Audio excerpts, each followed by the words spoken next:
Hello guys, আসসালামু আলাইকুম।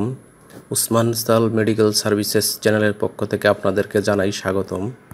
বন্ধুগণ, আজকের ভিডিওতে আমি আপনাদের সাথে এমন একটি স্প্রে সম্পর্কে তথ্য দিব যেটি নাকের পলিপাস, নাকের মাংস বৃদ্ধি, নাক বন্ধ থাকা, নাক ডাকা, সিজনাল এবং পেরিনিয়াল অ্যালার্জিক রাইনাইটিস ইত্যাদি সমাধানে অত্যন্ত কার্যকর ভূমিকা পালন করে এবং অধিকাংশ ডাক্তারগণ এই স্প্রেটি ব্যবহারের পরামর্শ দিয়ে থাকেন। একই সাথে এই স্প্রেটির নাম, দাম, গ্রুপ বা জেনেরিক নাম, প্রস্তুতকারক কোম্পানির নাম, ব্যবহারের নিয়ম এবং স্প্রেটির সাইড এফেক্টস বা পার্শ্ব প্রতিক্রিয়া সম্পর্কে আলোচনা করব।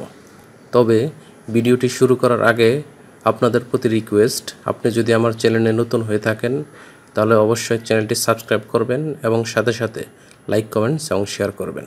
বন্ধুগণ, নাকের পলিপাস, নাকের মাংস বৃদ্ধি, নাক ডাকা, নাক বন্ধ থাকা, সিজনাল রাইনাইটিস, পেরিনিয়াল রাইনাইটিস সহ অ্যালার্জিক রাইনাইটিস সমস্যা সমাধানে বিশেষজ্ঞ ডাক্তারগণ যে স্প্রেটি ব্যবহারের কথা বলে থাকেন তার নাম হলো নেজোমেট নেজাল স্প্রে। এটির গ্রুপ বা জেনেরিক নাম হলো মোমিটাসন ফিউরিয়েট। এটির উৎপাদনকারী প্রতিষ্ঠানের নাম হচ্ছে Beximco pharmaceutical limited. Nasomet nasal spray এর দাম 250 টাকা। এই স্প্রেটি ব্যবহারের নিয়ম, এটি ব্যবহারের নিয়ম হচ্ছে অ্যালার্জিক রাইনাইটিসের ক্ষেত্রে যাদের বয়স 2 থেকে 11 বছর তারা প্রতিটি নাকে একটি করে স্প্রে দিনে একবার ব্যবহার করবেন। অন্যদিকে যাদের বয়স 12 বছর বা তার ঊর্ধ্বে বা প্রাপ্তবয়স্ক তারা প্রতিটি নাকে 2টি করে স্প্রে দিনে একবার ব্যবহার করবেন। অন্যদিকে নাকের পলিপাস চিকিৎসার জন্য যাদের বয়স 18 বছর বা তার ঊর্ধ্বে তারা প্রতিটি নাকে 2টি করে স্প্রে দিনে 2বার বা একবার ব্যবহারের পরামর্শ দিয়ে থাকেন ডাক্তারগণ। এই নেজাল স্প্রেটি ব্যবহারের পূর্বে অবশ্যই ভালোভাবে ঝাঁকিয়ে নেবেন।